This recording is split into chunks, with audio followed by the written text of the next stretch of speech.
půlce října proběhla v Praze již 4. výroční konference asociace ABSL.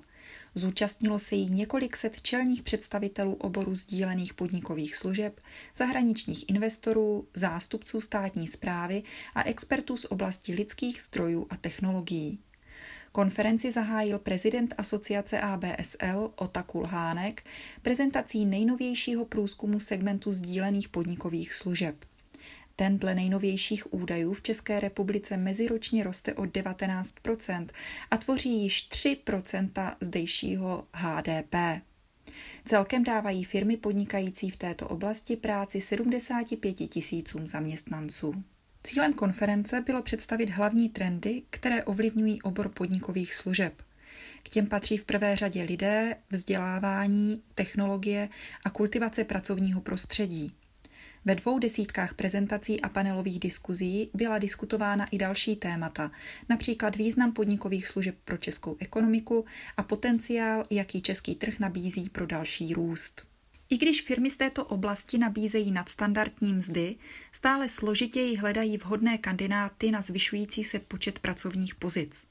Uchazeči totiž kromě expertních znalostí musí perfektně ovládat angličtinu a další evropské jazyky.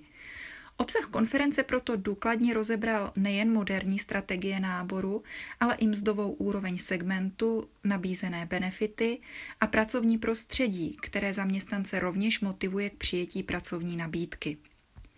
Prezentace odborníků z firem Grafton Recruitment, Skanska či JLL vystřídaly přednášky na téma vzdělávání zaměstnanců od zástupců firem PricewaterhouseCoopers či ACCA. Nechyběly ani informace z agentury CzechInvest o státní podpoře a projektech. Na konferenci zazněla i celá řada případových studií z oblasti zavádění robotiky a automatizace a proběhly také panelové diskuze lídrů jednotlivých center podnikových služeb na téma dalšího rozvoje tohoto segmentu v České republice. V letošním roce ABSL pořádá již 4. konferenci. Je to největší konference zatím, kterou jsme kdy pořádali.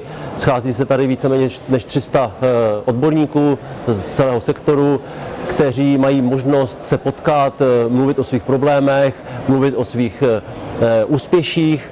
Jak již bylo několikrát řečeno, sektor velmi dynamicky roste, mnoho procent ročně. Máme v této chvíli 75 000 zaměstnanců a každý rok přibývá 10-15 000 nových zaměstnanců. To znamená, že nejdůležitější věci, které my potřebujeme, jsou lidi, kanceláře a technologie. A to jsou hlavní témata konference. Jak získat nové lidi do sektoru, jak bude vypadat kancelář v budoucnosti a celá technologie okolo toho.